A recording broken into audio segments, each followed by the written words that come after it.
Hoje teremos o prazer de receber o Leandro Garcia Rodrigues, né, com a conferência Poetas e Escritores, Modernismo Brasileiro na Ordem. O Leandro, eu costumo chamar que é quase um pseudo-diretor, né, com todo respeito, daquele estado do nosso grupo de direção do centro, sempre opinando e sendo muito solícito quando a gente solicita, pede a ele, né, seja da questão do acervo, da questão da revista, e do próprio centro no geral.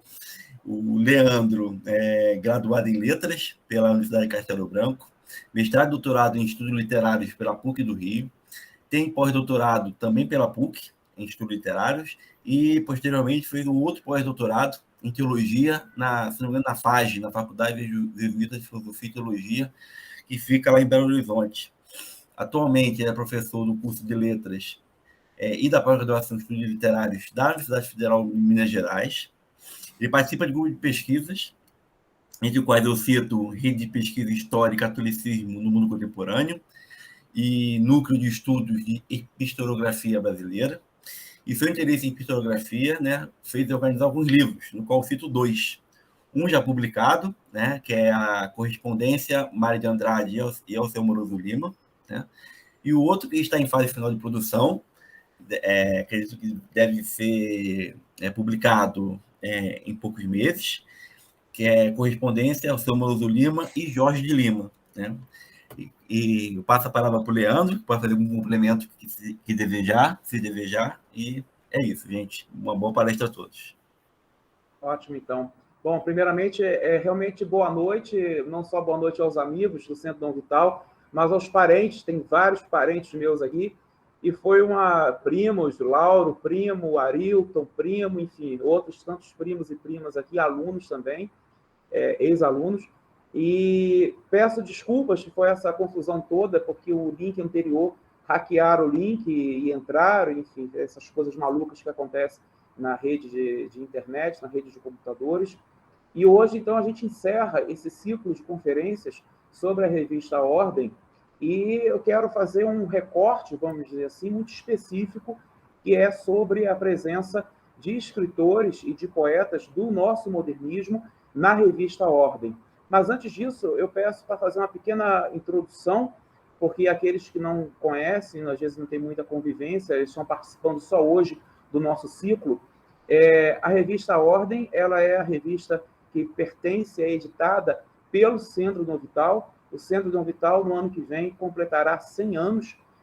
O centro é a instituição que congrega intelectuais católicos da Arquidiocese do Rio de Janeiro. O Centro Dom Vital foi fundado em 1922 e a revista Ordem foi fundada no ano anterior, ou seja, 1921. E é por isso que esse ano, agora, de 2021, nós estamos no centenário da revista, e esse ciclo de conferências que se encerra hoje, ele quer pensar um pouco esse tempo da revista, esses 100 anos da revista, altos e baixos, diga-se passagem, na minha opinião, mais altos do que baixos, mas também ela teve momentos muito complicados, como, em geral, todas as instituições têm problemas, né? Isso é absolutamente normal, humano, comum. Então, eu acho que a maior honra, na minha opinião, a maior glória é uma revista que chegou ao centenário, que é difícil no país, ou seja, são poucos os periódicos que chegaram plenamente publicando e editando ao longo de 100 anos. Então, a revista Ordem, fundada por Jackson de Figueiredo e o cardeal Dom Sebastião Leme, ela chegou a esse centenário, e esse centenário ela foi, digamos assim, pensado nesse ciclo de palestras. Cada especialista que veio aqui analisou uma dimensão, ou pedagógica, ou filosófica, teológica, na área do direito, da jurisprudência. No meu caso aqui, o meu filtro é a relação, a presença de escritores, de poetas do nosso modernismo ao longo da revista Ordem, especialmente nas suas primeiras décadas. Eu acho que esse é um assunto que não é muito explorado, é um assunto que, inclusive, não é muito valorizado dentro dos cursos de letras, o que é uma pena, o que é uma tristeza. E eu acho que hoje a minha tentativa vai ser um pouco de preencher esse espaço, preencher esse lugar de vazio, na minha opinião, de discurso sobre a presença dos modernistas na revista A Ordem, especialmente nos anos 20 e nos anos 30, um pouco 40, mas eu acho que 20 e 30 foi quando essa aproximação foi muito mais forte, vamos dizer assim.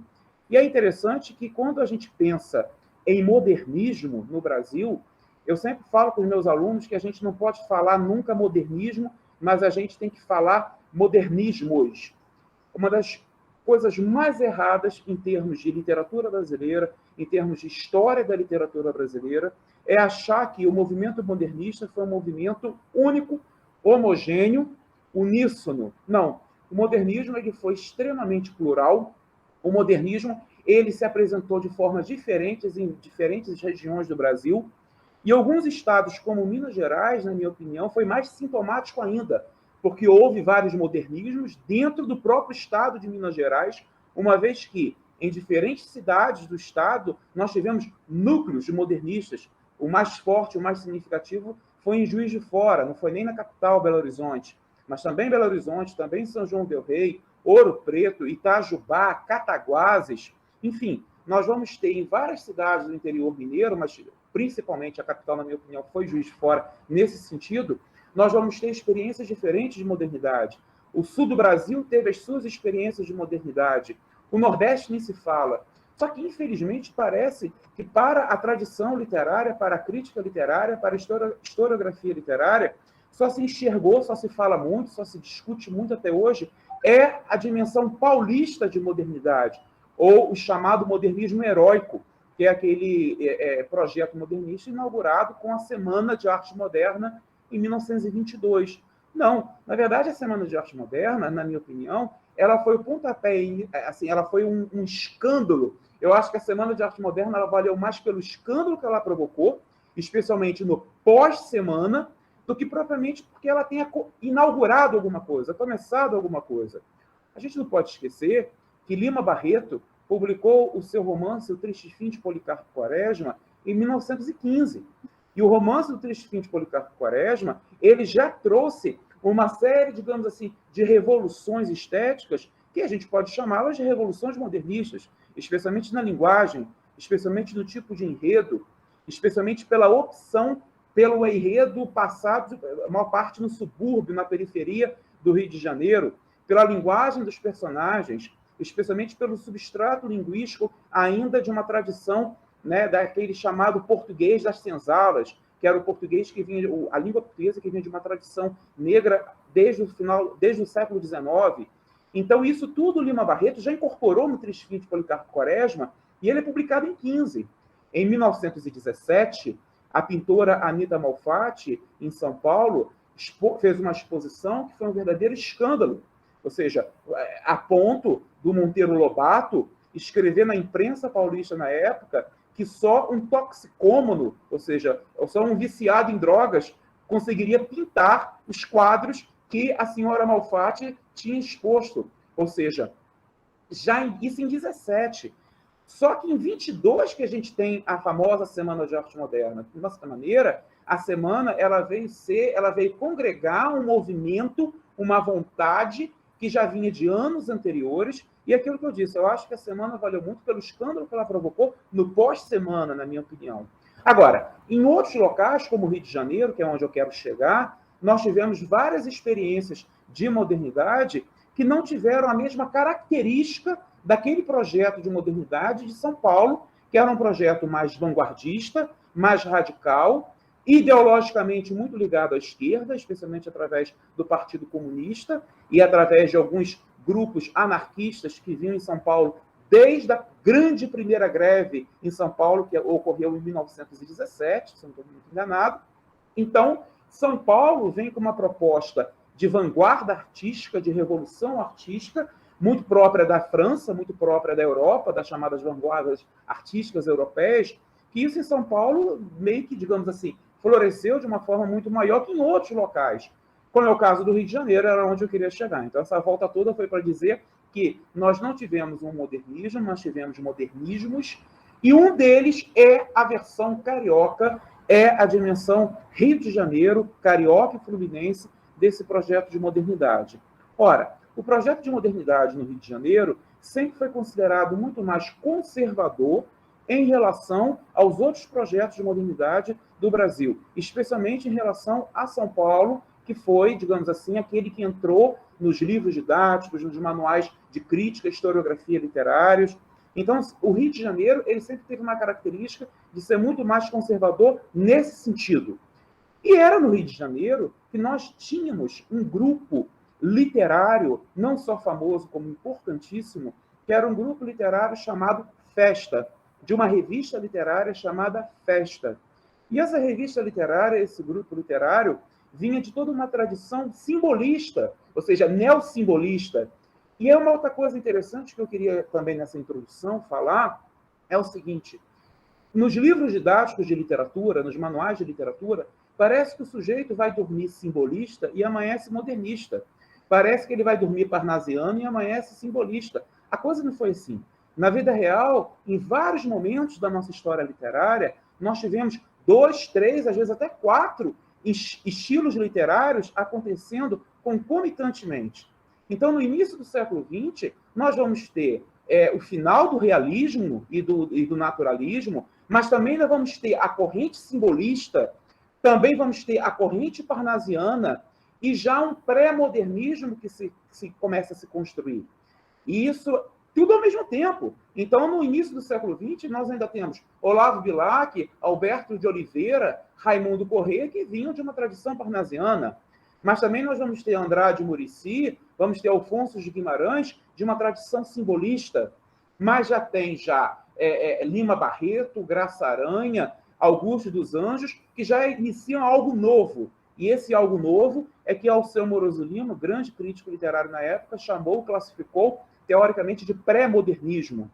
Então, o contexto do Rio de Janeiro é um contexto muito sui generis, porque era a capital da República, né? Era a capital política do Brasil, era o centro político do Brasil, numa época que ainda nós estávamos dentro da política da velha República. Ou seja, nós ainda estávamos ideologicamente linkados à velha República, aquela ainda proclamada em 1889. Nós ainda não tínhamos tido, né, as renovações que o próprio movimento republicano, de uma certa maneira, trouxe a partir dos anos 30. Então, ainda vem com um conservadorismo muito grande. E aqui eu não quero fazer juízo de valor se foi bom, se foi ruim, se é conservador, se é progressista. Eu não quero fazer esse tipo de juízo de valor. Eu quero só dizer que era um contexto muito próprio do Rio de Janeiro, que fez com que nós desenvolvêssemos um modernismo igualmente muito próprio. E é nesse contexto que, em 1921, é fundada no Rio de Janeiro a revista Ordem, que era a revista que tentava congregar as ideias de um grupo de intelectuais, de um grupo de escritores, de poetas, ligados ao catolicismo, ligado ao universo católico. A gente também precisa lembrar que esse momento é um momento em que o catolicismo se torna, digamos assim, no Brasil, se quer tornar uma religião de ação. Ou seja, porque durante o tempo do Império, estávamos ainda meio que conectados ao Estado através do padroado, né? Então, foi a partir da primeira Constituição Republicana que nós vamos ter, de fato, separação entre Igreja e Estado. E, na época, as autoridades eclesiásticas brasileiras diziam que nós tínhamos de ser o quê? Católicos de ação, católicos que assumissem, católicos que modificassem o seu contexto, que, de uma certa maneira, atuassem no contexto político, cultural, educacional, nem se fala, e que fosse realmente um fermento na massa, vamos dizer assim.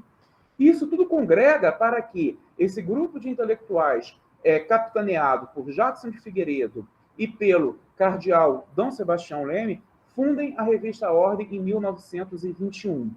Logo de cara, ela atraiu escritores. Logo de cara, ela atraiu poetas. Ou seja, claro, eram poetas muito ligados a esse pensamento, a essa estética mais conservadora. Em geral, todos eles contrários à ideia de modernidade. O fundador da revista, Jackson de Figueiredo, tinha verdadeiro pavor da Semana de Arte Moderna. Em mais de uma vez, várias vezes, Jackson de Figueiredo escreveu que a Semana de Arte Moderna em São Paulo, aquilo não era coisa de Deus, que aquilo eles tinham sido movidos por alguns espíritos malignos para poder organizar a Semana de Arte Moderna. É exagerado? É exagerado, mas é exatamente isso que eu estou falando. Isso não foi uma, duas vezes, em uma ou duas cartas que Jackson de Figueiredo chegou a afirmar esse tipo de equívoco, totalmente equivocado, mas era a visão dele. Ora, quando acontece a Semana de 22, a famosa Semana de Arte Moderna em São Paulo, no Rio de Janeiro, ela não é falada, ela não é conhecida. No Rio de Janeiro, ela passa totalmente despercebida. Apenas uma revista carioca chamada Para Todos, apenas uma revista, fez um releasezinho de 6 linhas sobre a Semana de 22, que na época não era chamada Semana de Arte Moderna, mas era chamada Semana Futurista. Então, nesse sentido, o que acontece? O Rio praticamente ignorou a Semana de Arte Moderna, a Semana de 22. E ao longo do tempo que Jackson preside o Centro Dom Vital e a própria revista Ordem, que foi de 22, 21 até 28, quando acontece a morte de Jackson de Figueiredo, ele imprimiu essa linha, digamos assim, mais conservadora à própria revista. Então, não eram quaisquer escritores que publicavam, não eram quaisquer poetas que publicavam, eram escritores, eram poetas mais ligados ao pensamento conservador da época. Acho que também não ia ser diferente disso, né? Não tinha como ser diferente dessa visão. A revista foi virada do avesso, e o próprio Centro Dom Vital, eu acho que sofreu um abalo sísmico, foi quando ocorreu a morte do Jackson de Figueiredo, em 1928, que logo, pouco tempo depois, Alceu Amoroso Lima assumiu não só a presidência do Centro Dom Vital, como a direção da revista Ordem.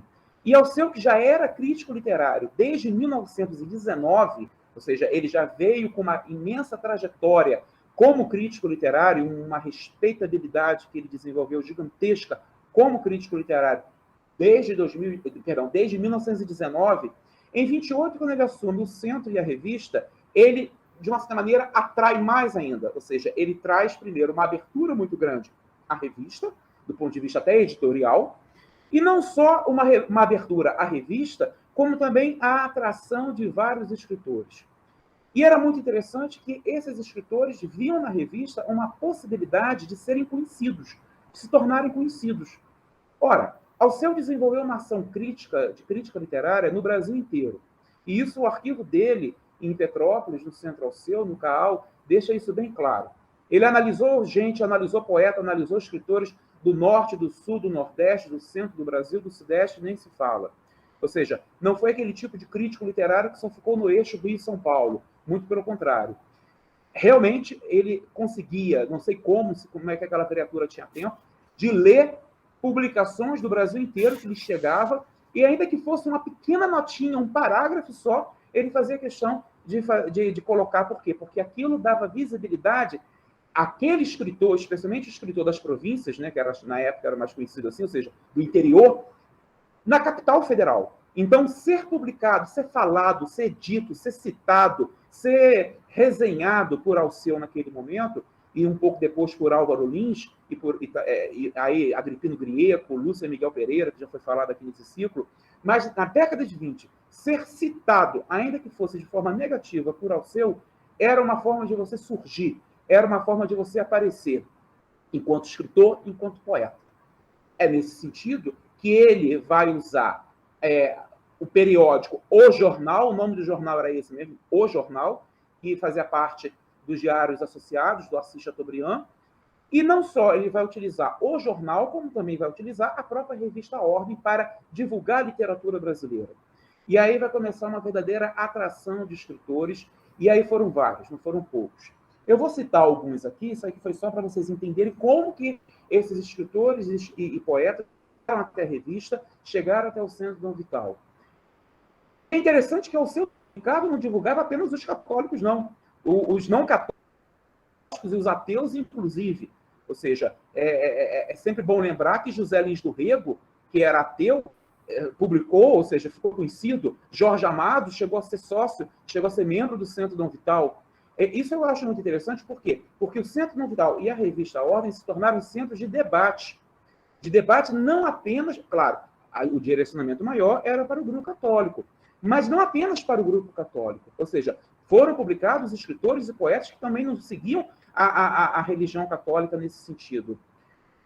Os agnósticos nem se fala. Eu vou citar como primeiro exemplo Carlos Drummond de Andrade. Ou seja, Drummond foi, digamos assim, o primeiro agnóstico, talvez mais famoso da nossa literatura, que em 1929, né, manda essa carta pequenininha, que eu vou ler rapidamente para vocês aqui. Ó.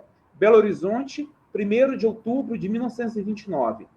Amigo Alceu, pensei muito antes de mandar-lhe este poema. Não sei até que ponto ele lhe parecerá sincero, ou melhor, eu lhe parecerei sincero. Há um abismo tão grande entre a figura intelectual e mesmo moral de Jackson de Figueiredo e a deste seu pobre missivista que, mas ao mesmo tempo, escrevendo tais versos, eu pensei especialmente em você, como no seu amigo maior e o melhor de Jackson. Mando-lhe, pois, o poema. Faça o que quiser com ele. Você fará dele o que quiser. Vai também um abraço fraterno do seu afetuoso Carlos. No caso aqui é Drummond. Esse poema se chamou Ode a Jackson de Figueiredo. Esse poema, Ode a Jackson de Figueiredo, foi publicado na revista Orne em 1929 e Drummond não publicou em nenhum outro livro seu. Foi publicado apenas na revista. Um poema imenso que, na época, na edição daquele ano, pegou 2 páginas da revista Ordem, e foi um momento que fez com que Drummond entrasse no circuito literário do Rio de Janeiro antes de publicar o seu primeiro livro, porque o primeiro livro de Drummond é de 1930, né? Ou seja, ele, antes de publicar o seu primeiro livro, ele, digamos assim, surge na então capital federal através da publicação da revista Ordem. Então, ele depois vai publicar mais 3 textos ao longo de outras edições da revista, mas ele inaugura, né, ele entra na revista através do poema Ode a Jackson de Figueiredo. Não vou lê-lo aqui, porque a gente não tem muito tempo, é só para vocês saberem que ele foi publicado, né, na edição de dezembro de 1929. Ora, o Jefferson falou no início aí na apresentação que o meu próximo livro é a correspondência do mesmo doutor Alceu com Jorge de Lima. Jorge de Lima é um poeta alagoano, autor, na minha opinião, do livro mais enigmático da poesia brasileira, que se chama Invenção de Orfeu, e é uma correspondência imensa essa do doutor Alceu com Jorge de Lima, que é uma correspondência, no total foram 159 cartas que Alceu e Jorge de Lima trocaram. Jorge de Lima é de Alagoas, né? É natural de União dos Palmares, terra de Zumbi, mas a sua carreira literária começa na capital, em Maceió, onde ele, como médico, montou o seu primeiro consultório. E foi também em Maceió que ele, Jorge de Lima, fez, eu acho isso muito interessante, do consultório médico dele o ponto central dos intelectuais e dos poetas e dos escritores alagoanos. Não só alagoanos, como de outros estados do Nordeste que passavam por Alagoas, como era o caso de José Lins do Rego, que era da Paraíba, mas viveu muito tempo em Maceió, e também Raquel de Queiroz, que era do Ceará e também viveu muito tempo em Maceió. Então, o consultório do Jorge de Lima na Rua do Comércio era o consultório médico, mas também era o ponto literário da capital. E é interessante que é no consultório de Jorge de Lima que vários desses escritores alagoanos escrevem para Alceu para pedir para serem publicados na revista Ordem. Ou seja, eu cito aqui não só o próprio Jorge de Lima, como também o José Lins do Rego, grande autor, né, de Menino de Engenho, Fogo Morto, grande escritor, mas outros poetas alagoanos que a gente não conhece, muito pouco conhecido, que vão sair nessa próxima correspondência que eu vou lançar no ano que vem, como, por exemplo, Theo Brandão, Carlos de Moliterno, Aloísio Branco, Valdemar Cavalcante. Esse povo é muito conhecido lá em Alagoas. E esse povo foi citado no Rio de Janeiro através dessa correspondência com o crítico, que também era o editor-chefe da Ordem e que também era o presidente do Centro Dom Vital. E Jorge de Lima, esperto que só, percebeu que, para entrar no contexto cultural, no contexto literário do Rio de Janeiro, tinha 2 entradas. O jornal dos Diários Associados, do Chateaubriand, e a revista Ordem do Centro Dom Vital. E ele, então, se oferece para ser uma espécie de, como poderia dizer, de representante comercial da revista para todo o estado de Alagoas. E Jorge Lima consegue 245 assinantes no interior de Alagoas, apenas através do contato. Quando essa correspondência for publicada, ou seja, vão poder fazer quase que uma biografia da revista Ordem no Nordeste brasileiro, através especialmente de Jorge Lima, que ele vai arregimentar assinaturas por tudo que é canto e município pequeno de Alagoas, e que isso ajuda que o próprio interior alagoano e também a capital conhecesse o que se passava no Rio de Janeiro. E ele, Jorge Lima, publica muito na própria revista Ordem. Ou seja, eu tenho aqui mais ou menos anotado aqui, Jorge Lima teve 19 publicações na revista Ordem, dele, Jorge, ou seja, não só poemas, como também crônicas, e alguns estudos sociológicos. Jorge Lima foi o primeiro que fez uma espécie de sociologia da religião no Brasil. E ele publicou esses textos de sociologia da religião em várias edições seguidas da revista Ordem. E Jorge Lima, volto dizendo, preciso dizer que foi, na minha opinião, um dos maiores nomes do nosso modernismo. E em 1931, se mudou para o Rio de Janeiro, como vários escritores faziam, vinham, né, dos estados, né, do Brasil afora, e se mudavam para, então, a capital federal, e criou o seu consultório médico na Cinelândia, naquele prédio em cima do restaurante Amarelinho, que fica bem ali ao lado da Câmara dos Vereadores na Cinelândia. Ele tinha o nono andar, todo o nono andar era o consultório do Jorge Lima e o seu ateliê e o ponto literário, que inclusive Mário de Andrade, que inclusive foi não só, talvez um dos maiores escritores do modernismo, mas quando vinha ao Rio de Janeiro, segundo Mário de Andrade, era lugar obrigatório de se passar, era no consultório do médico e do poeta, onde se encontrava a cura para as doenças e a poesia para a vida. Era o que Mário dizia sobre o consultório de Jorge Lima. E continuou, mesmo no Rio de Janeiro, publicando na Ordem e fazendo esse contato com o Nordeste, com seus amigos que ficaram lá no Nordeste.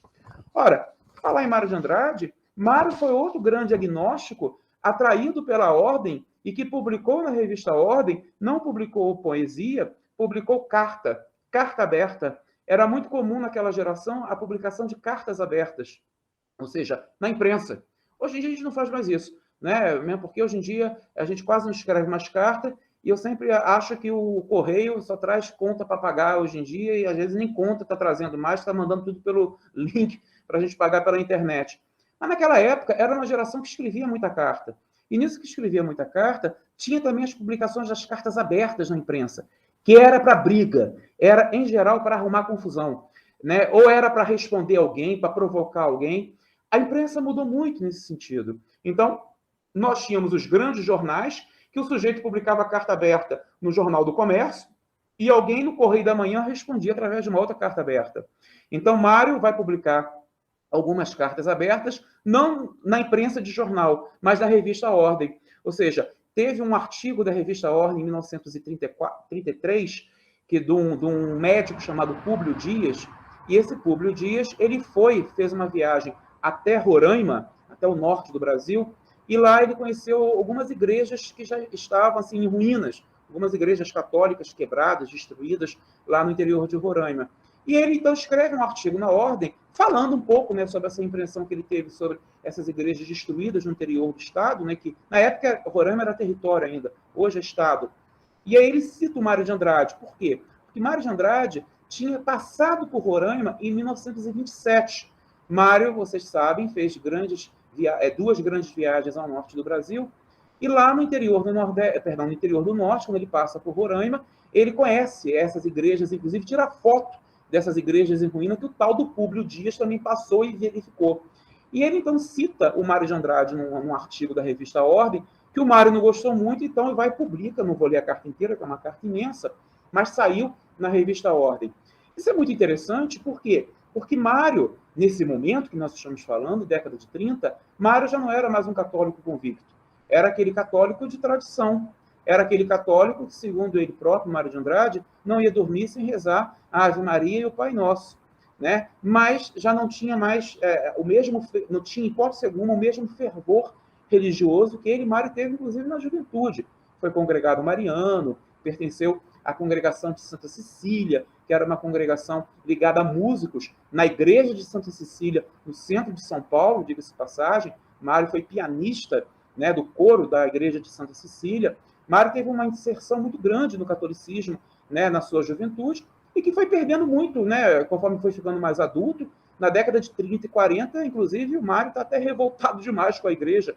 Quem conhece a correspondência dele com o Alceu Moroso Lima, que foi o último livro que eu publiquei em 2019, eu acho, 2018, não sei, tem algumas cartas ali que o Mário está até violento com o Alceu, ou seja, só falta xingar o Alceu pelas cartas, só falta chamar o Alceu de idiota, porque o Alceu não deixava de ser católico, ou seja, e ele, Mário, não conseguia ser ateu, totalmente ateu. Ou seja, o drama de Mário eu recuso a igreja, a instituição, mas não consigo recusar Deus.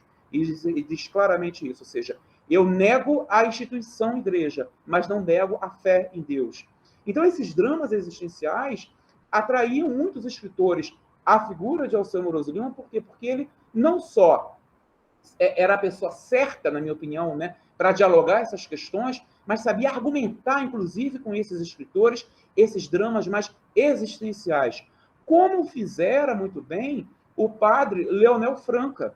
O padre Leonel Franca, jesuíta, fundador da PUC do Rio, foi outro grande, né, inclusive é chamado, né, o pai dos intelectuais católicos, que sabia dialogar esses dramas existenciais. E não foi só Mário, não foi só Drummond, Jorge Lima, mas um outro sujeito que eu acho assim, um dos poetas mais espetaculares desse momento, dessa época, que foi Murilo Mendes. Murilo Mendes, mineiro de Juiz de Fora, ou seja, nascido em Juiz de Fora, bem no centro, ali próximo à Praça Raufeld, né, bem no centro do coração de Juiz de Fora.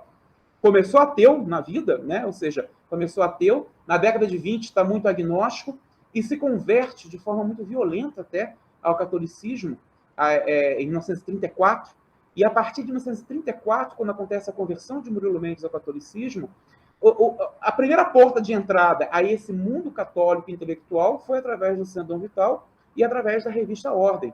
É interessante que o Murilo Mendes ele adentra no universo católico, após a sua conversão em 1934, não pelo Centro Dom Vital do Rio, mas pelo Centro Dom Vital de Juiz de Fora.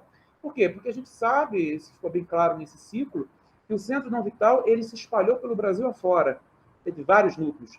Mas o núcleo mais organizado, o núcleo que durou mais, durou até os anos 70, foi o de Juiz de Fora. De Juiz de Fora, ele chegou nem à toa que a própria Faculdade de Letras e a Faculdade de Filosofia da Universidade Federal de Juiz de Fora, a UFJF, surgiram dentro do núcleo do Centro Dom Vital de Juiz de Fora, que foi a Faculdade de Ciências e Letras de Juiz de Fora, fundada lá nos anos 40, pelo Argrives, né, e outros intelectuais amigos de Alceu, e essa Faculdade de Ciências e Letras foi crescendo e se tornou o primeiro núcleo da Faculdade de Ciências e Letras, né, da Federal de Juiz de Fora, da UFJF.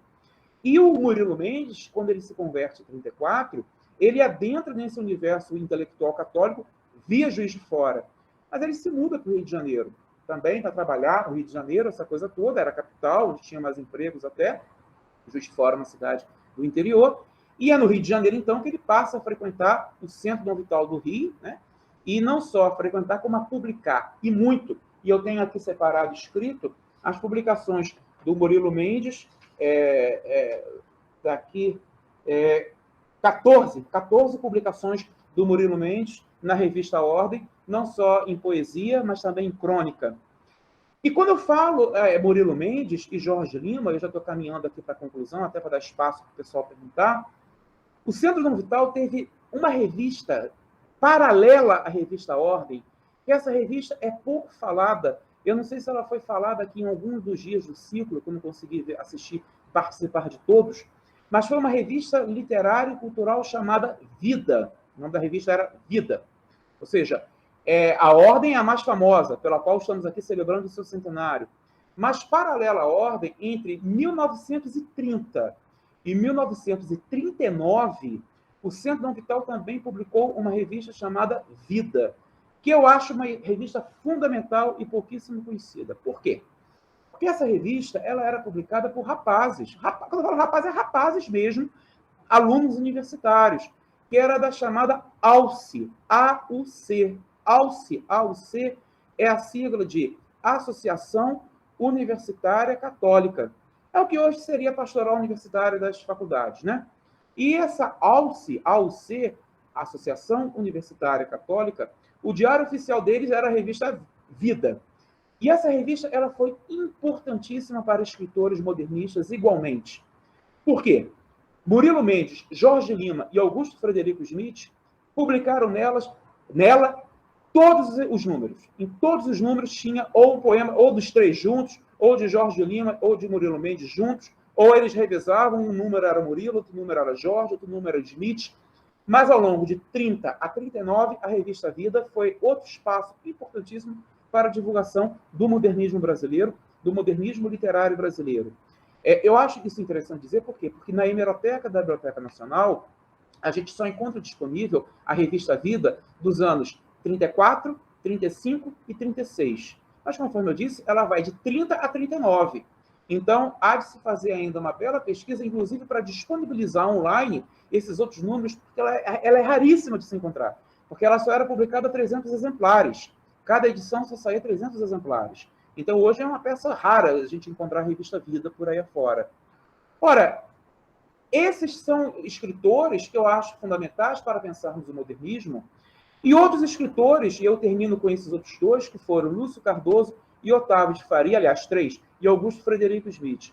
De todos os escritores do nosso modernismo, Augusto Frederico Schmidt foi quem mais publicou na revista Ordem. Eu tenho aqui a relação. Schmidt publicou 32 vezes ao longo da história da revista Ordem. Ele publicou 32 vezes. Era a presença praticamente obrigatória de 1926, quando se dá a conversão dele, ainda na época do Jackson, até os anos 40. Então, nesse período, praticamente, Schmidt publicou, acho que não vou dizer em todos os números, mas se não for em todos, em 90% dos números, o Schmidt publicou, Augusto Frederico Schmidt, que é um poeta espetacular e muito pouco estudado, inclusive nos cursos de letras. Bom, paralelo a esse poeta, que era católico, ou seja, era ligado aos beneditinos, ligado ao mosteiro de São Bento, do Rio de Janeiro, mas tinha aqueles que eram católicos, mas que tinham seus dramas existenciais. Eu acho que Lúcio Cardoso, o grande autor da Crônica da Casa Assassinada, e Otávio de Faria, o autor da monumental Tragédia Burguesa, que até hoje é um fenômeno enquanto narrativa literária brasileira, a tragédia Burguesa, esses também publicaram. E o Otávio de Faria tem uma coisa que eu acho interessante que a revista Ordem abriu para ele. Crônica de cinema. Porque o Otávio de Faria era um grande romancista, sem dúvida nenhuma, não se questiona isso, mas também foi um grande especialista em cinema. O famoso Shopping Club, né? O Shopping Club era um cineclube, que hoje em dia a gente não tem mais isso, mas era muito interessante essa coisa do cineclube. E o cineclube que o Otávio de Faria criou na Cinelândia, inclusive, diga-se passagem, naquelas ruazinhas, naquelas ruelas estreitinhas que tem ali por trás da Cinelândia, por trás da Câmara dos Vereadores, enfim, naquelas ruazinhas pequenininhas que tem por ali, ali funcionava o Shopping Club. E esse Shopping Club era um cineclube em homenagem ao Charlie Chaplin. E o Otávio de Faria, ele não só fazia a crônica cinematográfica, como ele fazia a crítica de cinema, e isso ele vai usar para publicar onde? Na Ordem. Então é interessante que a Ordem para o Otávio de Faria não foi muito espaço para a publicação em termos literários, mas em termos cinematográficos. O que é interessante, porque, por exemplo, quando tem aquele famoso filme Limite, né, o Limite ele é todo discutido e pensado nas páginas da Ordem, especialmente no final dos anos 30. E não só o Limite, que é um filme brasileiro, para mim é um dos grandes clássicos do cinema brasileiro, mas os próprios filmes do Chaplin e outros filmes em preto e branco que vinham da Europa, que vinham dos Estados Unidos, tudo isso era discutido. É uma dimensão da revista Ordem muito pouco conhecida e muito pouco debatida, que é a presença de crítica e crônicas cinematográficas na revista. Ora, não só o Otávio vai usar a Ordem, né, vai ocupar o espaço da Ordem para trabalhar o cinema, como também outros escritores, no caso, como Cornélio Pena, que é do mesmo grupo, né, dos escritores católicos do Rio, né? Cornélio Pena e o próprio Lúcio Cardoso igualmente vão publicar. O Cornélio Pena, eu acho muito interessante, que quando ele publica aquele romance dele, belíssimo, que é uma incógnita para mim, que se chama A Menina Morta, que é um romance espetacular, conhecidíssimo, assim, dos autores e dos leitores mais ligados à literatura existencialista.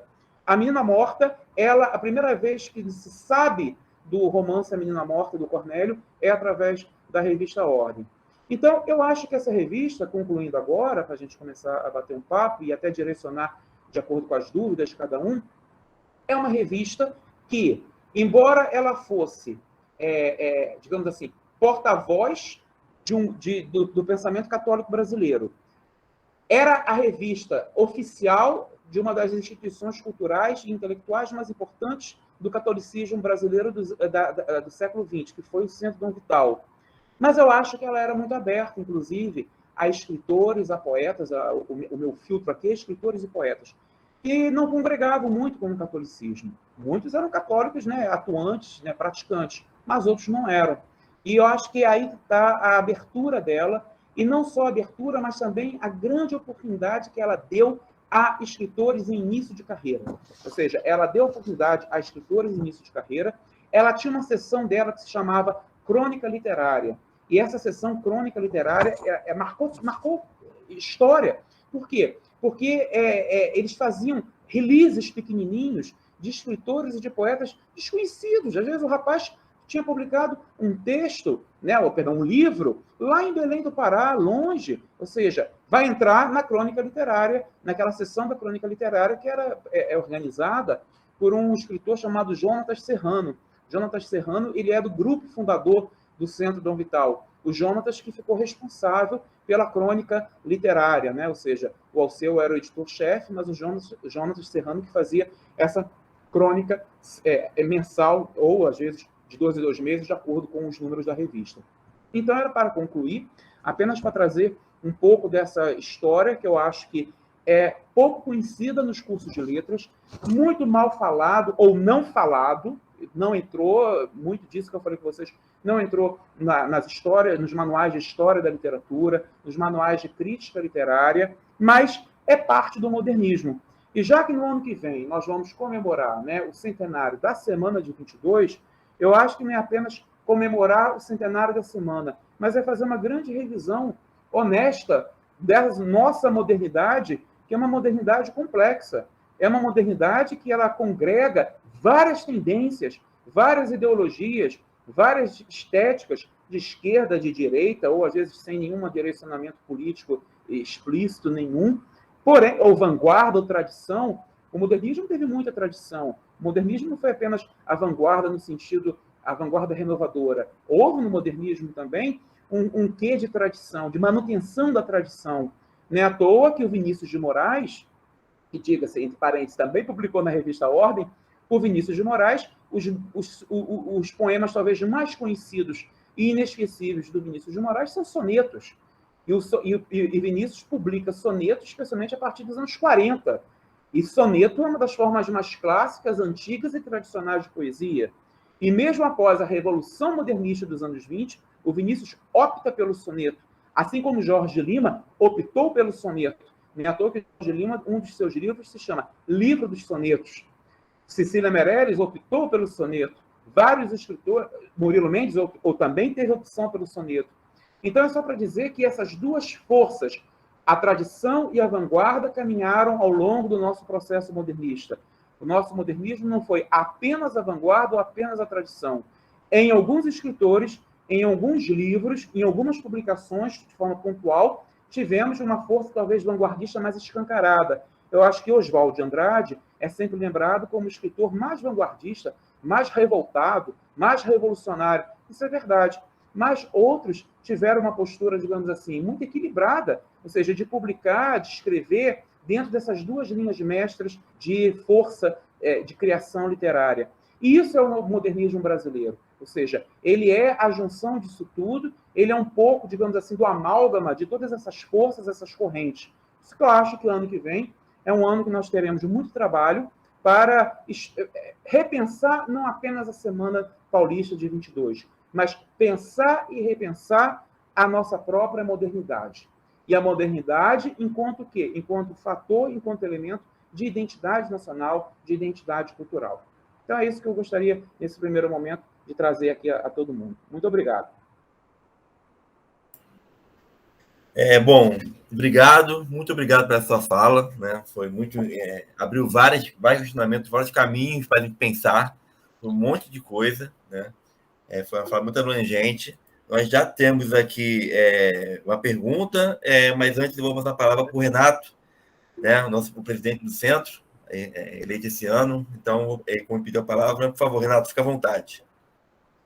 Obrigado, Jefferson. Estão me ouvindo? Eu estou aqui um pouco no computador, estou fora de casa, né? Então eu não sei se vocês estão me ouvindo, né? Em primeiro lugar, Leandro, parabéns pela palestra, acho que fecha com chave de ouro esse ciclo tão legal e coordenado pelo Jefferson. Então, falo com muito orgulho e satisfação de chegar a esse final Acho que foram 2 meses de atividade. Acho que você fecha com chave de ouro, Leandro. Muito boa a palestra, muito legal. O Leandro, aliás, já escreve para o nosso site. Ele é multitarefa no Centro Dom Vital, né?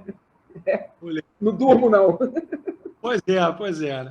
Enfim, mas para não atrapalhar o debate, eu queria, em primeiro lugar, registrar meu agradecimento, parabéns a todos aí, especialmente, claro, ao Jefferson, que coordenou esse ciclo, e a você pela palestra. Mas eu tenho uma pergunta. Se a gente tivesse, assim, digamos assim, se alguém perguntasse o que o modernismo brasileiro tem de católico, ou de particularmente católico, em relação aos outros modernismos, a gente sabe que o modernismo ele existiu no Brasil, mas ele não é uma jabuticaba, digamos assim, né? Uma versão brasileira de um fenômeno, pelo menos no Ocidente, bem...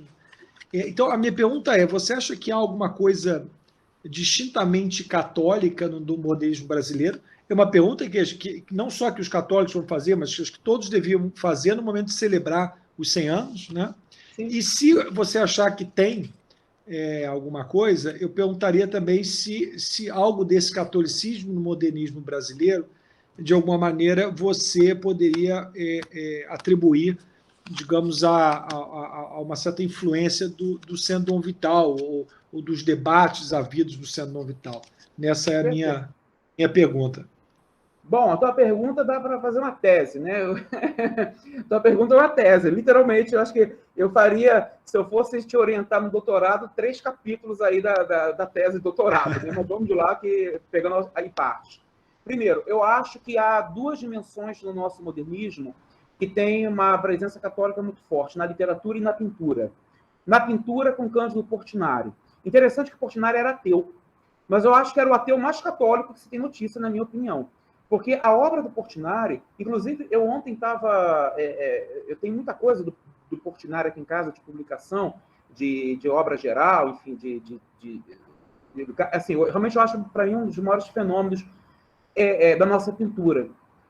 E eu não sei quantificar agora, mas eu acho que talvez uns 30%, 40% da produção do Portinari, em termos de pintura, é de temáticas católicas. Eu acho que foi o nosso pintor que mais pintou vias sacras. Ou seja, e não só pintou via sacra em forma de afresco, nas paredes das igrejas do Brasil afora, mas em prancha mesmo, em tela, ou seja, a óleo. Por que eu estou falando isso? Porque algumas semanas atrás morreu um frade dominicano do convento do Leme, no Rio de Janeiro, Frei Bruno Palma. Frei Bruno Palma foi meu professor, inclusive, na PUC do Rio, há mais de 20 anos atrás. Eu acho que um dos maiores intelectuais que eu conheci na minha vida foi o Frei Bruno Palma, frade dominicano. E o Frei Bruno Palma, em 1980, ele publicou, junto com o Alceu Amoroso Lima, é uma coedição do Frei Bruno Palma com o Alceu Amoroso Lima, um livro que se chama Arte Sacra Portinari.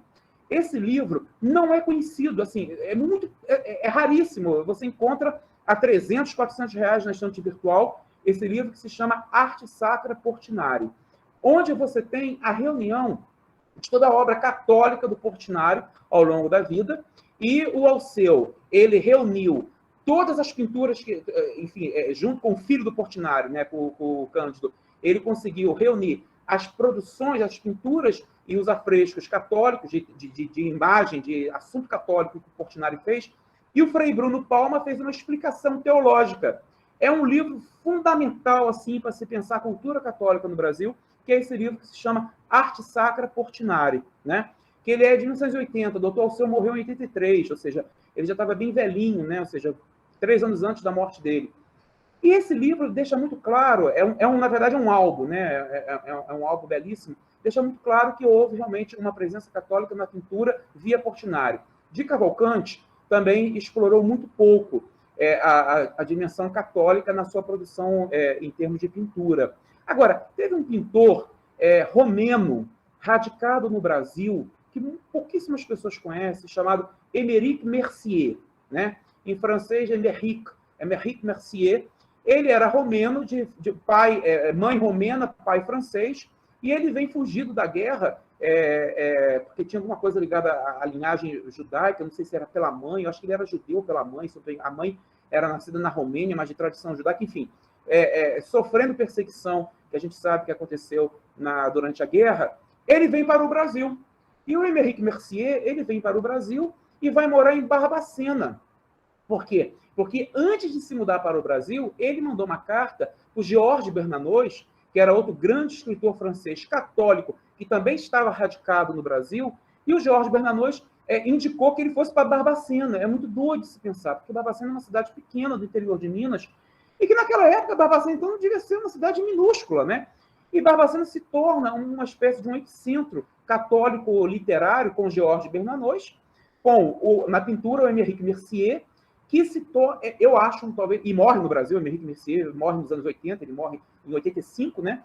E deixou uma obra, eu diria que 90% de temática e tendência católica belíssima, que eu acho que assim, é uma outra crueldade nós não conhecermos a obra do Émeric Mercier. Por exemplo, a título de curiosidade, porque tem especialista em Lúcio Cardoso aqui nos assistindo, Émeric Mercier foi padrinho de crisma do Lúcio Cardoso. Né? Foi padrinho de crisma do Lúcio Cardoso e era amigo pessoal do Otávio de Faria, diga-se passagem. E também de Alceu, que tem cartas, trocaram cartas, inclusive. Então, eu acho que houve esse esse modernismo católico na pintura, e houve na poesia. Na poesia com 3 nomes, na minha opinião. Eu vou colocar assim, eu poderia dizer, em termos quantitativos, Jorge de Lima, Murilo Mendes e Augusto Frederico Schmidt. Ou seja, Jorge Lima, Murilo Mendes e Augusto Frederico Schmidt, mais da metade da produção deles é a produção modernista, literária, literalmente católica. Ou seja, não é surrealista. Que uma das piores miopias da crítica literária é, digamos assim, atribuir surrealismo a esses poetas em tudo que eles produziram. Porque tanto o Jorge Lima quanto o Murilo Mendes tem poemas surrealistas, sim. Tem vários. Murilo Mendes tem um poema surrealista que ele diz que um pé de cacto, a planta, brotou do asfalto da rua Marquês de Abrantes, no Flamengo. É surrealismo, ou seja, um cacto brotou do asfalto no meio da rua Marquês de Abrantes. Ok, isso é surrealismo. Agora, tem poesia que não é surrealista, é católica, literalmente. Ou seja, em homenagem a Nossa Senhora, em homenagem ao Divino Espírito Santo, em homenagem a São Francisco, a São Domingos, ao Santíssimo Sacramento, a São Bento, é católico, ponto final. Ou seja, pega o Murilo... perdão, desculpa, é tanto nome. O Jorge Lima, 3 livros do Jorge Lima. Evocação de Miracelli. Miracelli é o nome de uma estrela, que é o próprio Jesus Cristo, é a metáfora do Cristo ressuscitado, né? Evocação de Miracelli, do Jorge Lima. A túnica in consúltio, do próprio Jorge Lima. A túnica in consúltio é a própria túnica de Jesus Cristo, que não foi rasgada na hora da crucificação. E um outro que ele escreve com Murilo Mendes, que se chama Tempo e Eternidade. Então, a Evocação de Miracelli, a túnica in consúltio e Tempo e Eternidade são católicos e ponto final. Não são surrealistas. Em alguns poemas tem até, às vezes, uma abordagem um pouco surrealista, mas na perspectiva do catolicismo. Ou seja, um catolicismo surrealista, que eu acho que só teve no Brasil, na minha opinião, na literatura brasileira. Isso, Renato, é de uma riqueza tão grande e muito pouco falado nos nossos cursos de letras por causa de muito preconceito. Especialmente nas universidades públicas, parece que a gente não pode falar essas coisas, ou seja, eu, sendo professor de uma federal, eu digo isso porque sou muito mal visto por alguns colegas que dizem que a universidade pública você não pode falar de religião. Ora, não é falar de religião, não é fazer proselitismo. É uma questão religiosa, existencial, cultural e até antropológica. E eu diria que o Murilo Mendes, o Tempo e a Eternidade, né, é uma coisa belíssima, e o Emaús. O livro do Murilo Mendes, que é o Emaús, eu acho que assim, realmente é bíblico. Assim. Eu acho que é aquele tipo de livro que você pode ler com até um pouco herege aqui, um pouco herético, mas você pode até ler alguns trechos do Emaús, do Murilo Mendes, como se fossem passagens bíblicas. Então, assim, eu acho, aí para terminar, o que o Centro do Orbital tem a ver com isso? Muito, por causa das conferências. Ou seja, por causa das conferências, muito disso era discutido, era debatido nas conferências do Centro Vital. E isso está no livro de Atas, isso está na correspondência desse pessoal, porque, por exemplo, eu estou muito na minha cabeça, muito vivo, a correspondência do Alceu com o Jorge Lima, que eu acabei de fazer. Então, o Alceu fala, no próximo dia tal, vamos ter uma conferência sobre Peggy, ou então sobre Clodel, ou sobre fulano de tal. Depois haverá um debate. Ok. Aí a correspondência continua. Aí, na próxima carta, viu como nós discutimos na conferência do dia tal, viu como fulano escreveu um poema durante o momento da conferência. Enfim, então, o Centro Dom Vital, eu acho que a sala de debate, né, no casarão da Praça 15, no antigo casarão da Praça 15, principalmente ali, foi um espaço não só de debate religioso, obviamente, mas também de debate e fomentação literária e cultural. Mas quanto a isso, eu não tenho a menor dúvida. E, claro, eu acho que a revista Ordem e a revista Vida ajudaram, digamos assim, a fortalecer isso, na minha opinião. Tá ótimo. Obrigado, Leandro. Ótimo. Bom, gente, eu gostaria também de fazer uma pergunta e depois eu vou passar a palavra, ler, essa palavra lendo o que a Juliana escreveu. Eu queria só fazer um comentário, e a pergunta deve surgir no meio do comentário, como de praxe, como acontece bastante. Primeiro, eu acho interessantíssimo, né, situar que modernismo não nasce de dois. Acho que a gente, né, de modo geral, tem a mania de procurar datas para comemorar, né? Nasceu em tal lugar, a gente tem essa mania, né? Isso eu aprendi estudando até protestantismo, né? Discutindo se foi Lutero ou não, né? No curso de pós-graduação, a gente vê lá que realmente as pessoas gostam de uma data. Não, nasceu aqui, né? 22 foi com o modernismo. Quando você traz isso assim para a superfície, né? A gente vê que realmente é um processo que, de repente, não tem nenhuma data fixa de início, coisa do tipo. Né? Eu acho isso importante pontuar. Ainda mais ano que vem, né, teremos a comemoração do início do modernismo, né, entre aspas, no Brasil, com 22, conforme você mostrou. Acho interessantíssimo. Segundo ponto, você pontuou, isso já vem falado várias vezes aqui nas palestras, é a questão da ordem ser surgido antes do centro. Né? O seu órgão oficial surgindo um ano antes. Né? Eu estou até escrevendo algo sobre isso, deve sair também na revista. Mas o interessante, Leandro, é que quando o primeiro Estatuto do Dom Vital é publicado, em 22, fala assim, vamos criar uma revista. Eu achei isso assim, o Estatuto do Dom Vital fala que vai criar uma revista para ser seu órgão oficial. Né? E isso é repetido nos outros estatutos. Tanto que até hoje, isso aí é até uma coisa para o Renato ouvir, até hoje o Estatuto não coloca a ordem como seu órgão oficial. Né? Até 34 fala que vai criar ainda um periódico e depois não assume a ordem como revista. Né?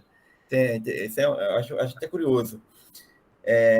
E quando você falou da Vida, eu achei que você fosse falar de outra publicação. Eu achei que você ia falar dos Anais do Centro Dom Vital. Ah, sim. Né? Tá, que seria um periódico, né? Um periódico, acho que talvez anual, como diz o nome, que seria com publicações de qualquer associado do Vital. Né? Mandaria artigos e seria publicado lá. Eu não conheço os anais, não sei se você conhece, né? Eu conheço ele só porque está no estatuto, né? Não sei se você pode contar alguma coisa sobre isso, né? Porque teria a Ordem, a Vida, que eu também não conhecia, a revista Vida, e esses anais.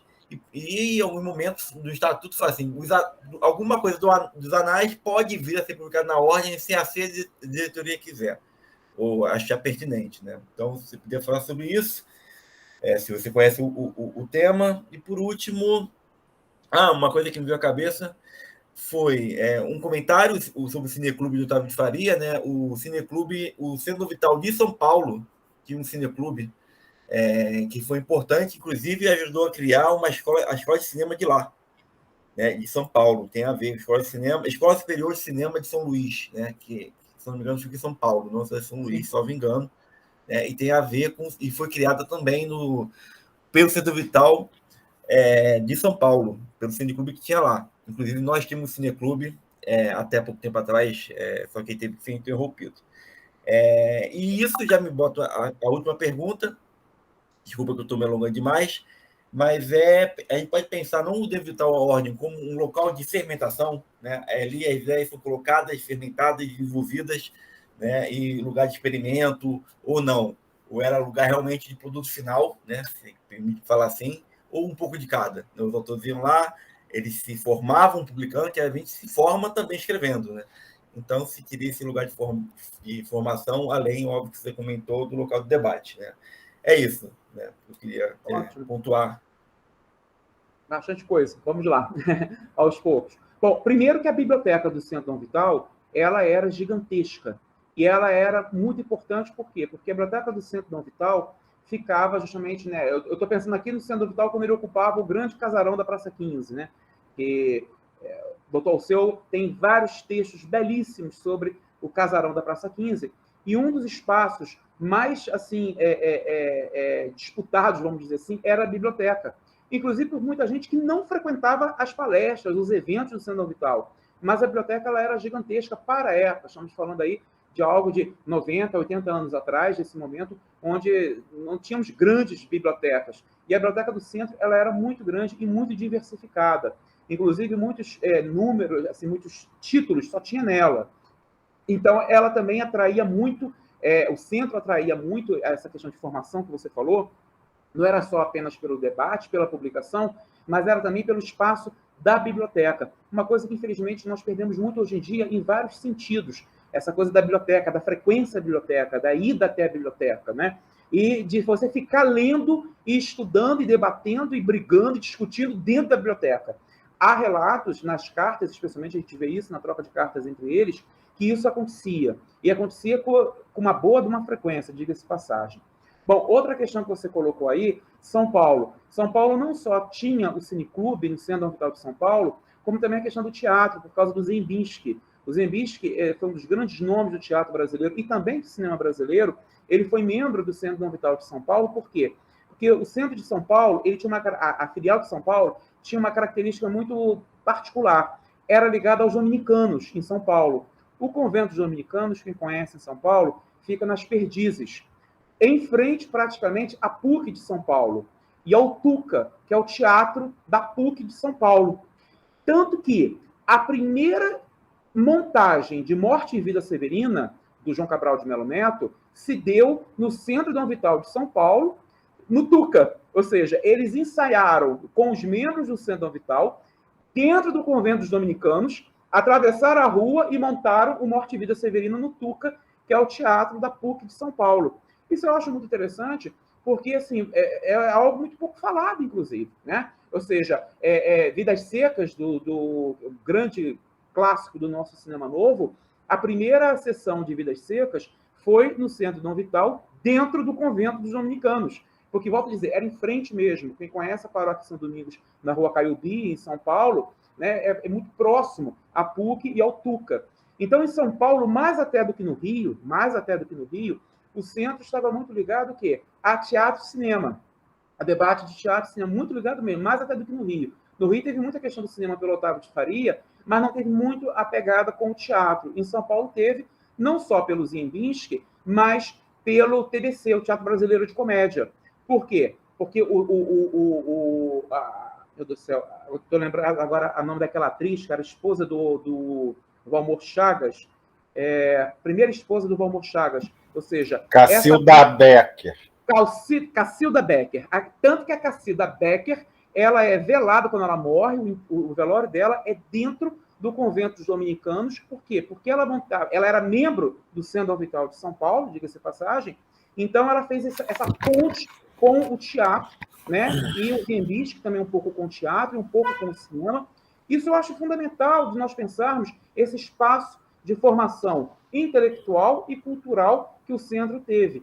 Agora, o início da tua pergunta, Jefferson, a questão dos livros, dos textos de anais. Eu li muito pouco esses livros. Eu acho que eles são assim espetaculares, não só eles, como o livro de atas do centro. Eu acho que, por exemplo, num dos nossos grupos de WhatsApp foi falado a possibilidade de se escanear e digitalizar o livro dos sócios. Eu acho que não só o livro dos sócios, como o livro de atas. Né? Por quê? Porque, na verdade, não é apenas a ata que faz a narrativa histórica do centro, mas eu acho que é muito também da história cultural do Brasil, da história do pensamento brasileiro. Porque essa dimensão católica, religiosa, faz parte da história do pensamento brasileiro. E eu acho que o Centro, nesses 100 anos, a revista nesses 100 anos, e a revista Vida, eu quero enfatizar muito a revista Vida, porque, assim, a Vida também foi ponto de publicação de poetas. Eles foram fundamentais para se pensar a cultura brasileira. E a nossa modernidade, complexa, rachada, heterogênea, que inclusive nos dá em São Paulo, com o Centro, o Tuca, junto com, né, encenações de teatro e primeiras sessões de cinema, isso tudo sai por São Paulo. Tá? Então, eu acho que é só assim para a gente pensar que o arquivo do Centro, né, a gente sabe que nessas várias mudanças que o Centro teve de endereço, muita coisa, infelizmente, se perdeu. Mas o que resiste até hoje, eu acho que, se possível, aos poucos, né, tinha que ser realmente digitalizado, disponível, colocado conforme... Está tendo todo esse movimento de disponibilizar a revista Ordem, digitalizar a revista Ordem, é uma coisa espetacular que essa gestão do Renato estava conseguindo fazer. Eu acho que isso é fundamental, porque é democratizar o acesso a um complexo cultural histórico ainda pouco conhecido. Muito conhecido da gente, né? Mas, no geral, ainda é pouco conhecido. Muito obrigado pela resposta, Leandro. Bom, Teve vou ler aqui. Parte, né? Sobre Sim, eu vou ler a pergunta. Vou ler. Da Juliana Santos, também foi palestrante aqui. Ela pergunta o seguinte: primeiro, parabéns, Leandro. Gostei muito do seu panorama de modernismos. Poderia falar um pouco mais sobre o modernismo em Minas, que você mencionou no começo da sua fala? É muito complexo, Juliana, porque o que acontece? Conforme eu falei, Minas Gerais foi um estado sui generis em termos de modernidades, de modernismos, e aí, assim, se eu for escolher um dos núcleos, a gente vai passar o resto da noite. Por exemplo, eu diria que 2 núcleos foram fundamentais. Não tanto Belo Horizonte, na minha opinião, mas Juiz de Fora e Cataguases. Ou seja, Cataguases surgiu na década de 20. Cataguases é uma cidade pequena, próxima a Leopoldina, próxima a Ubá. É uma cidade modernista. É interessante. Sim, oi? Eu sou de Cataguases, hein? Ah, você é de Cataguases? Cataguases é pequena. Não, mas eu sou um elogio da cidade, porque a cidade é uma cidade modernista, uma cidade que nos deu Humberto Mauro. Ou seja, é uma cidade que nos deu Humberto Mauro. Uma cidade que nos traz no cinema, nos colocou no circuito cinematográfico. De Resende, por favor. Verde, mas Então, quando a gente vai a Cataguases... ele tem muito orgulho da cidade, entendeu? Só uma coisa assim, meio jingoísta aqui da minha parte. Não, eu acho espetacular por causa de uma figura chamada Rosário Fusco. Rosário Fusco, poeta de Cataguases, amigo pessoal do Dr. Alceu, inclusive, tem uma correspondência gigantesca que eu ainda penso no futuro, se eu tiver vida e cabeça e tempo, fazer Alceu e Rosário Fusco, porque só do Rosário Fusco para o Alceu são 120 e poucas cartas. No arquivo do Rosário tem mais de 130 do Alceu para ele. Então, seria uma correspondência de mais de 300 cartas. Rosário Fusco, ele é do grupo da chamada Revista Verde, ou da Poesia Verde, do Manifesto Verde. Em 1927, Cataguases, lá no interiorzão, né, de Minas Gerais, cria um manifesto e cria um grupo da chamada Revista Verde, Poesia Verde, que, na época, conseguiu o fenômeno de publicar quase 15 edições, 15 exemplares da Revista Verde. Isso, para a época, foi um verdadeiro fenômeno. Por quê? Porque grandes revistas modernistas, como a Claxon, como a Revista de Antropofagia, do Oswald de Andrade, por exemplo, foram muito poucos. Por exemplo, a Claxon, acho que foram 4 ou 5 exemplares. A Revista de Antropofagia, acho que foram 10 ou 11. A Verde de Cataguases passou de 15, acho que foram 17 edições que a revista teve. E não só teve a publicação da Revista Verde, como também teve as edições Verde, que era uma editora da própria revista, coordenada pelo Rosário Fusco, que publicou muita gente boa, muita gente da literatura, inclusive publicou o próprio Alceu. Alguns livros do Alceu foram publicados pela Edições Verde de Cataguases. Então, você vai ter lá um núcleo, não só um núcleo modernista literário, mas também modernista cinematográfico com Humberto Mauro. E vai atrair a cidade, inclusive Oscar Niemeyer, vários projetos arquitetônicos de Cataguases foram assinados pelo Oscar Niemeyer e de jardinagem pelo Buller Marx. Tanto que ela vai ser chamada a princesinha modernista de Minas Gerais, né? Então, você tem em Cataguases esse núcleo. Em Juiz de Fora, você vai ter um núcleo extremamente organizado com o Centro Dom Vital de Juiz de Fora. Lembrando, esqueci de falar, Cataguases também teve um núcleo do Centro Dom Vital coordenado pelo Rosário Fusco. Tanto que várias cartas do Rosário Fusco para o Dr. Alceu vêm com a logo, o timbre do Centro Dom Vital de Cataguases. Mas Juiz de Fora, a coisa foi muito organizada, até do ponto de vista, como eu dizer, institucional, burocrático, ou seja, uma figura como o Henrique José Ardrives, que é uma figura fundamental para se pensar a cultura brasileira, a história brasileira do século XX, muito pouco conhecido. Foi ele o responsável por levar Jorge Bernanos, que estava em Itaipava, em Petrópolis, depois Jorge Bernanos passa um tempo em Juiz de Fora e se fixa de forma, por mais de 5 anos, em Barbacena. Então, Bernanos se fixa em Barbacena muito em função do Ardrives. É o Ardrives que ajuda a fundar o núcleo do Centro Dom Vital de Juiz de Fora e que inclusive publica o primeiro livro do Murilo Mendes, em 1930. Ou seja, o primeiro livro do Murilo sai pelo centro, pela filial do centro, pelo núcleo, não é filial não, mas pelo núcleo do centro de Juiz de Fora. Então, eu acho que essas duas cidades. E, em terceiro lugar, Juliana, eu colocaria São João del Rei, com o pai do Otto Lara Rezende. Ou seja, a família do Otto Lara Rezende, que é de São João del Rei, o pai dele, amigo também pessoal de Dr. Alceu, tem muita carta, né, do Antônio Lara Rezende para Dr. Alceu, organiza também um núcleo do Centro Dom Vital em São João del Rei, e lá também você tem toda uma organização cultural na cidade muito forte, que, inclusive, de certa maneira, é de onde sai um grande escritor como o próprio Otto Lara Rezende. Então, acho que essas três... Belo Horizonte nunca funcionou. O Centro Dom Vital em Belo Horizonte chegou a existir na época que o arcebispo era o Dom Cabral, mas nunca foi à frente, nunca passou de 2 anos, né? Agora, no interior, funcionou 1000 vezes melhor. Ótimo.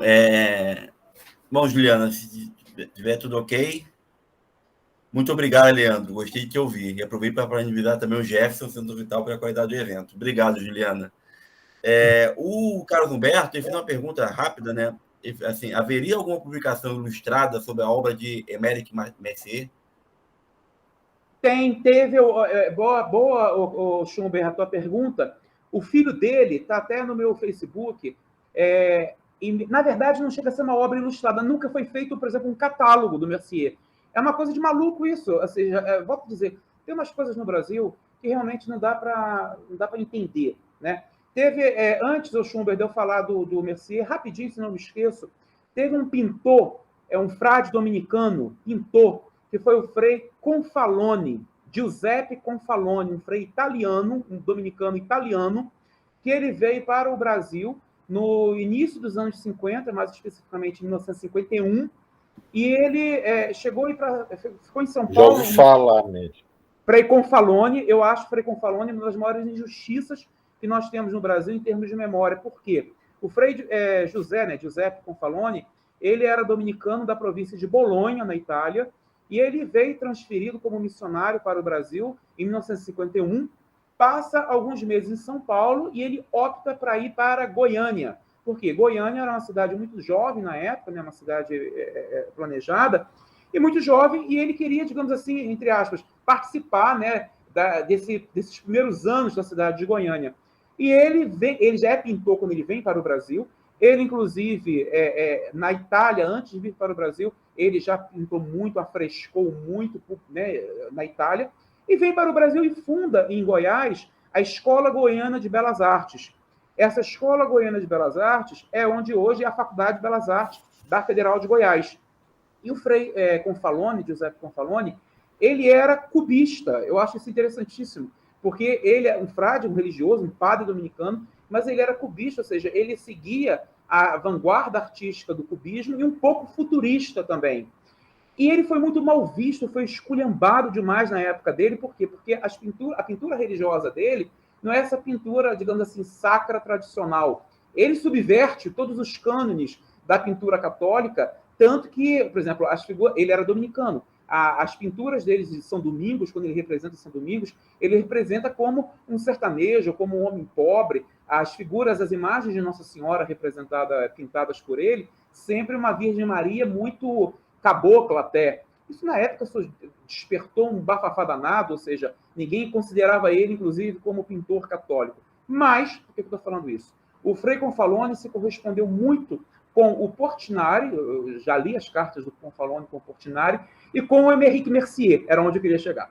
Por quê? Porque o Émeric Mercier, ele chega ao Brasil não falando nada de português, ele é romeno, mas só se comunica nas cartas em francês, um francês perfeito, e ele vai entrar logo em contato com esse universo intelectual católico. E ele, quando se fixa em Barbacena, ele mora num sítio, que inclusive hoje é a Fundação Émeric Mercier, lá em Barbacena, que é belíssima, diga-se de passagem, onde Lúcio Cardoso, inclusive, o Eduardo que está aqui, Lúcio Cardoso e Otávio de Faria iam de trem para passar temporadas e temporadas escrevendo, né, na chácara, na fazenda do Émeric Mercier. Ele, então, o Émeric Mercier, afrescar várias igrejas, conventos e colégios, especialmente em Belo Horizonte. O convento dos dominicanos em Belo Horizonte, ele, junto com o Frei Confalone, Mercier, junto com o Confalone, afrescou todo o convento, inclusive a Santa Ceia do convento de BH, dos dominicanos de BH, eu acho, assim, na minha opinião, uma verdadeira obra-prima, né, no refeitório dos frades em BH. Mas, Schumber, nunca saiu um catálogo sobre Mercier no Brasil. O que teve foi, logo assim que ele morre em 85, aí em 92, o filho dele escreveu uma espécie de uma biografia sobre o pai, e nessa biografia, né, obviamente, publicou várias imagens. Mas um catálogo raisonné, por exemplo, nunca teve. O que eu acho uma desgraça, não só do ponto de vista cultural, de memória, não só dele, como do próprio Confalone não tem, né? E o Confalone, na Europa, hoje em dia, o Frei Confalone, o Confalone morreu em 77, ou seja, ele chega ao Brasil em 51 e morre em 77. Ele morre com câncer por causa do cheiro da tinta, né, que na época ainda tinha um chumbo muito forte. E o Confalone, coitado, ele é desconhecido hoje no Brasil e é tema de doutorados e mais doutorados na Europa, especialmente na Itália. Só para abrir um parênteses aqui. Mas não tem nenhum catálogo sobre Mercier, infelizmente, não tem. Bom, alguém tem mais alguma pergunta ou consideração, comentários? Queria Não? cumprimentar o Leandro, e muito rapidamente, mas gostei demais desse painel. É impressionante mesmo que a presença católica no Brasil na literatura e nas artes. Realmente, que bom a gente ter uma enciclopédia ambulante para levantar tudo isso. E quando é que vai sair o livro com o Murilo Mendes? Já tem algum... Rapaz, olha, o Chiquito, foi até bom você falar isso, perguntar isso, porque até para esclarecer muita gente. É uma tristeza, porque o que acontece? O livro da correspondência de Alceu com Murilo Mendes foi a minha tese de pós-doutorado em teologia, né? Eu fiz um pós-doc em teologia sistemática com os jesuítas sobre a questão da conversão. O que é a conversão religiosa para um artista católico, para um escritor, ou seja, qual o resultado, vamos dizer assim, as consequências da conversão ao catolicismo na vida de um escritor, na vida de um pintor, e eu peguei como foco principal o Murilo Mendes. Ora, isso foi concluído em 2018, final de 2018, e virou um belo livro de quase 500 páginas, que aí eu aproveitei e peguei toda a correspondência. Bom, eu não só tenho a minha tese em si, a tese de teologia sistemática, né, sobre a questão da conversão, mas todo o epistolário de Alceu com Murilo Mendes, que são 169 cartas. Ora, isso terminei e fechei tudo em 2018. Enviei para a editora. A editora vai e começa, foi aceito numa coedição entre a Academia Brasileira de Letras e a Top Books, né? E, conclusão, começou aquele processo todo que a gente faz da editora, revisão daqui, revisão dali, aquela coisa toda, para ser publicado no ano passado. E no ano passado, a Top Books abriu falência, ou seja, com a questão da pandemia. Nisso que abriu falência, a Academia Brasileira de Letras não encarou a publicação sozinha pela ABL, e a Top Books abriu falência, e eu tive que pegar do zero a mesma proposta e mandei para a EDUSP, que é a editora da USP, lá em São Paulo. Aí eu tive que voltar para o final da fila, ou seja, eu tive que mandar a proposta, ou seja, tudo aquilo que eu tinha já o PDF final da impressão do livro, e a pandemia faliu a editora no ano passado.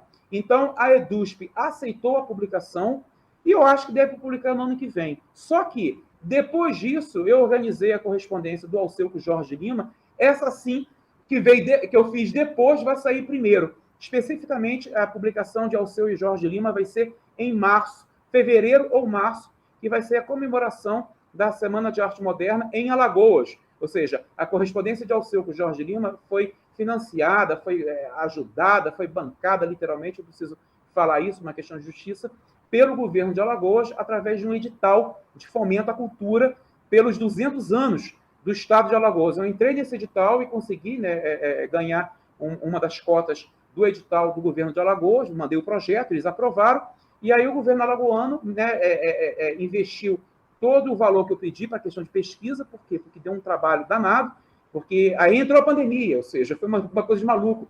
Mas eu consegui fazer e vamos publicar ou em fevereiro ou em março, obrigatoriamente. Por quê? Porque precisa ser publicado antes do governo lá renunciar por conta da eleição do ano que vem.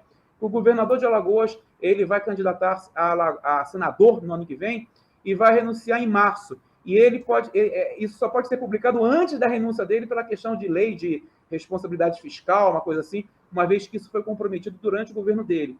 Então, já está certo, já estou nas revisões finais. A gente publica o Alceu com o Jorge Lima em fevereiro ou março, e o Murilo, Deus ajudando o doutor Alceu lá do céu, até o final do ano que vem, eu acho, né? Mas, volto a dizer, vai ser pela USP, vai ser pela EDUSP, e o Alceu com o Jorge Lima vai ser pelo governo do estado de Alagoas. Vai ser uma publicação pela Secretaria de Cultura do estado de Alagoas. Ótimo. Aproveito para agradecer ao Jefferson e ao Renato por promover esse seminário. Tomara que tenha outros. Começando, talvez, pelo Eduardo nos falar de... Oh, meu Deus, agora eu esqueci o nome. O amigo do Otávio Faria, o Lúcio Cardoso. Lúcio Cardoso, Não vamos parar, não, hein? Vamos Pois parar, não, Gigueira. Esse convite eu acho que já está dado publicamente aqui, Eduardo. Acho que você já está oficialmente convidado. Lúcio Cardoso viveu aquilo que eu gosto de chamar de um catolicismo agônico, um catolicismo agoniado, ou seja, um catolicismo de agonia. E, para mim, isso é o que há de mais maravilhoso do Lúcio Cardoso. Crônica da Casa Assassinada é exatamente isso. Eu acho que essa agonia, né, que em muitos escritores foi algo doentio, eu acho que o Lúcio Cardoso, para mim, é o melhor exemplo disso, e a crônica, que o Eduardo conhece tão bem, tem muito disso, né? E a carta que o Murilo Mendes mandou para o Lúcio durante a conversão, né, incentivando a conversão, também é uma carta muito bonita, né? É linda, é linda. Eu cito muito ela nesse futuro livro, né, que vem, porque... E o Murilo se converte muito em função do Ismael Neri. Ismael Neri, outro pintor surrealista, convertido também, ou seja, que se converte e se torna, faz parte, membro, né, da Ordem Terceira Franciscana. Inclusive, ele é da Ordem Terceira Franciscana do convento de Santo Antônio, no centro do Rio de Janeiro. E a conversão do Murilo Mendes ao catolicismo via franciscanismo é muito interessante. Por quê? Porque a dimensão surrealista da pintura do Murilo Mendes se deu após a conversão dele. Antes da conversão, a pintura do Ismael Neri. Antes da conversão, a pintura do Ismael Neri era uma pintura, vamos dizer assim, convencional. A partir da conversão ao catolicismo via franciscanismo, tanto que ele se torna da Ordem Terceira Franciscana, virou a cabeça dele do avesso e ele começa, então, a produzir uma obra, uma pintura surrealista após a conversão. Isso eu analisei, inclusive, na minha tese lá com os jesuítas, como que deu um revertério na cabeça do Ismael Neri, que se torna surrealista após converter-se ao catolicismo. E foi o Ismael Neri a grande influência para a conversão do Murilo Mendes. Ótimo. Alguém mais tem algum questionamento ou comentário? Para a gente... Não? Bom, acho que para encerrar a noite, assim, eu vou falar algumas palavras rápidas, depois passo a palavra para o próprio Leandro e para o Renato também, caso queira falar mais alguma coisa de encerramento. A questão é que o nosso ciclo de conferências, ele não foi capaz, e não era minha intenção, de abarcar tudo que está na ordem. há muita coisa a ser encontrada, há muita coisa a ser estudada por lá. Né? Nós temos crônica política, vários autores, Sobral Pinto, o próprio Alceu, os seus inúmeros artigos e tantos outros lá, que não foram colocados aqui. Também seria um ciclo, acho que, de 12 meses para abarcar tudo. Então, um dos objetivos era provocar, né? Provocar aos membros do centro a conhecer mais o seu passado, a conhecer mais os seus intelectuais, a provocar e convidar acadêmicos a estudar mais, a ajudar o próprio centro a se conhecer, né? É um trabalho que precisa de elementos externos e bem gabaritados, como são os trabalhos de mestrado, doutorado e também graduação, né? Por que não? Então, fica essa provocação, convite para aqueles que estão nos vendo e que nos viram ao longo desse ciclo, né? É uma possibilidade, né? Creio, daqueles que são membros, daqueles que são católicos, né? Não necessariamente envolvidos com produção acadêmica, e também envolvidos, né? De captar e aprender elementos para pensar a sua ação, né? Para pensar o seu catolicismo, sobretudo aqueles que querem ser um católico de ação. Essa ideia ainda existe, né? Essas mais variadas vertentes podem ser interpretadas nas mais variadas formas, sobretudo no momento atual político de hoje. Né? Tem o termo conservadorismo também, que a gente falou tanto. Ele tá numa situação um pouco conflituosa, ou mudou um pouco. Acho que também o nosso seminário permite pensar isso, né? Caso qualquer situação, você sendo ou não conservador, se considerando ou não conservador, seja lá qual conservadorismo você se encaixa. Então, eu acho que foi isso, foi um momento de reflexão, de fornecer ferramentas e instrumentos para você pensar, nós pensarmos sobre o centro, nós pensarmos sobre a ação no mundo, e também pensar o que é ser um intelectual, né, católico ou não, nesse ano 2021, nessa década está começando agora, com desafios pós-pandêmico, uma república brasileira tomando uma forma ainda a ser definida, creio eu. Né? Era isso que eu queria falar. Espero ter ajudado, contribuído. E muito obrigado a todos que participaram, que estiveram conosco, que verão a gravação no momento posterior. Né? Estamos abertos sempre a críticas, dúvidas, elogios, enfim, tudo isso é construtivo. Né? Espero que ano que vem, ou ainda esse ano, o centro volte a ser presencial. E não somente, já que o síncrono acho que é uma realidade que não podemos mais fugir dele, né? Exatamente. Inclusive, será uma pobreza fugirmos, sendo que tem pessoas de outros estados aqui, de cidades. E é isso, eu teria mais coisa para falar, mas nos falamos depois, né? Passar para o Leandro, se quiser terminar, em seguida para o Renato. Tá bom. Bom, realmente agradecer a todos aqui a paciência, já vamos para 2 horas, né, que estamos aqui. Vários parentes meus entraram e continuam. A Cláudia Varanda, minha prima, grande Claudinha. A Cláudia Varanda, que está aqui, está nos assistindo, que faz parte aqui nesse momento. Eu sempre gosto de lembrar, ela não gosta de... A Cláudia foi minha primeira catequista, ou seja, então eu fui catequizado pela Cláudia, que está aqui, que é minha prima. Então eu acho que os catequistas têm sempre um papel muito grande, né, na nossa vida. A Cláudia foi minha primeira catequista, isso sabe Deus quando, não sei, muitos anos atrás. E a Cláudia está aqui nos assistindo, mas também passaram o Lauro, a Arilton, enfim, outros vários primos meus. Célia também passou por aqui. Os que não estão ainda, eu gostaria de mandar um beijo para minha família, que é muito grande, espalhada pelo Rio de Janeiro afora. Alunos meus também, que também passaram por aqui.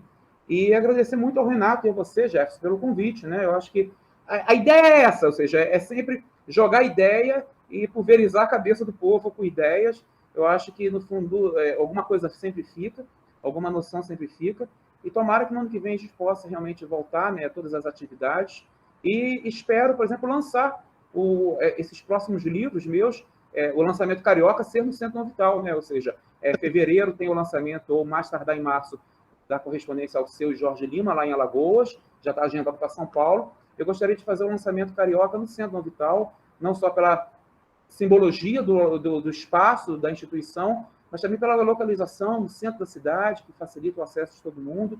E até o final do ano, talvez saia aí, tomara a Deus, o Murilo Mendes, né, o Alceu Murilo Mendes. Também queria aproveitar, explorar um pouco o espaço do Centro Novital para lançá-lo. E agradecer muito o carinho de vocês aí, que estão sempre me chamando para alguma coisa, perguntando. Fica aí realmente o agradecimento, tá bom? Obrigado mesmo. Obrigado, Renato.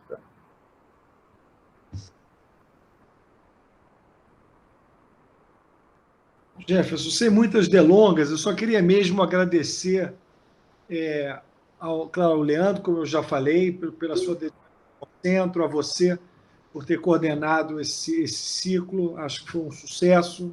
Falo em nome enfim, acho que, sem dúvida, de todas as pessoas que passaram nessas palestras todas, não deu para falar sobre tudo, claro, mas acho que deu acho que não passou em branco. A gente tinha um medo, né, Jefferson, Leandro, aliás, né, o Chiquito, nós no meio do ano estávamos preocupados em que essa data, esse centenário, passasse em branco, né? E ele não passou. Acho que a gente pode pensar, talvez, faltou alguém, não falou de outra pessoa, mas acho que em branco não passou. Não. Muito feliz. A Ordem merecia, merece, mas merecia não passar em branco o seu centenário, como, aliás, o próprio centro. Né? Ano que vem é o centenário do centro, a gente vai ter que pensar também em como homenageá-lo. Mas acho que o futuro também é híbrido, né, Leandro? Acho que o lançamento do livro tem que ser pessoal. Isso a gente faz lá no centro, ano que vem. Mas esses eventos online, como esse, talvez você estar participando, né? Claro.